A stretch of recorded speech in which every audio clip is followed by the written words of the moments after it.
Jadi begini Pak, seiring berkembangnya informasi di masyarakat sekarang ini, informasi digital, kami pun rakyat sekarang ini sudah belajar juga tentang masalah pandemi ini.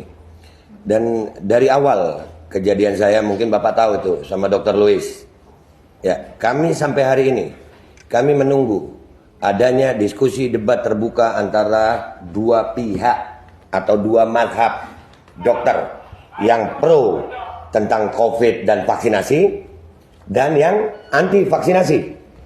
Ya, karena masing-masing punya data. Saya di sini berbicara, saya kira tadi saya ditemui oleh Pak Menterinya.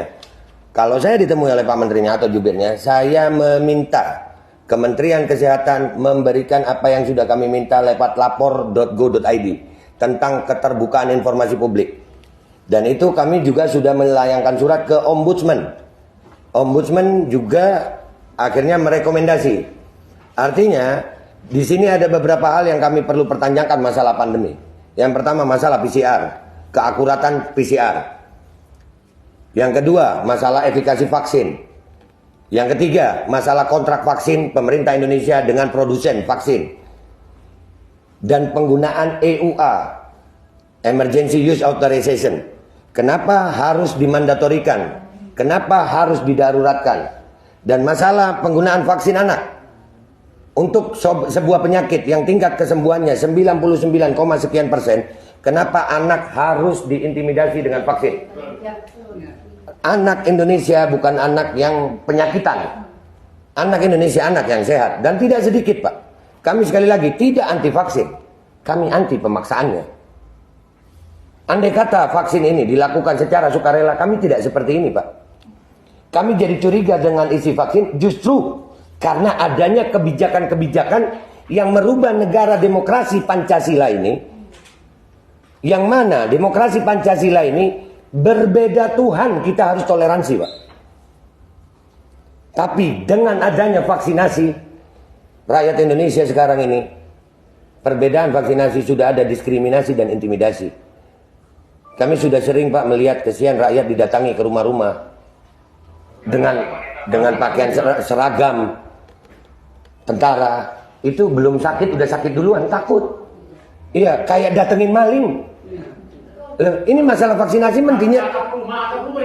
Iya, Kementerian Kesehatan loh ini. Kenapa, apa hubungannya dengan TNI? Dan saya juga mau tanya Pak, ini termasuk saya kepingin Kemenkes siapkan waktu. Kami mau diskusi debat terbuka dengan Kemenkes dengan data dan fakta, bukan hanya seperti ini. Siapkan waktunya, disiarkan untuk seluruh rakyat Indonesia. Kami akan datang dengan tim terbaik kami. Kami akan bongkar semua data kami. Dan silakan Kemenkes bantah. Dan saya menuntut hari ini ada perjanjian tertulis antara saya dan Kemenkes. Kapan waktunya, dan kalau nanti di diskusi debat terbuka itu kami salah, saya Babe Aldo bertanda tangan rela dipenjara seumur hidup karena telah mengacaukan kekacauan, menyebabkan kekacauan bagi seluruh rakyat Indonesia. Jadi itu yang saya tuntut. Saya tuntut adanya, kan kita di negara demokrasi Pak. Bapak menerima kami dengan baik, kami pun senang ini Pak. Alhamdulillah, ini yang kami cari dari beberapa waktu. Saya berteriak-teriak di medsos, tapi lucu Pak, saya berteriak di medsos bukannya dipanggil, tapi dibungkam. Medsos saya dihilangkan, bikin lagi, dibungkam lagi, bikin lagi.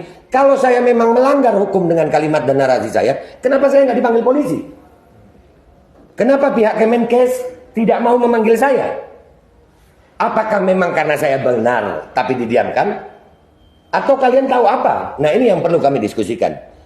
Kehadiran kami di sini sekarang ini Pak, khususnya kami ini yang masalah vaksinasi.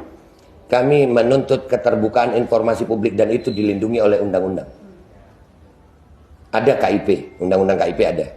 Ya, jadi kalau saya mewakili sebagian ibu-ibu ini, kami menuntut adanya diskusi terbuka antara pihak Aliansi Rakyat Menggugat dan tim dengan pihak Kemenkes yang disiarkan untuk seluruh rakyat Indonesia.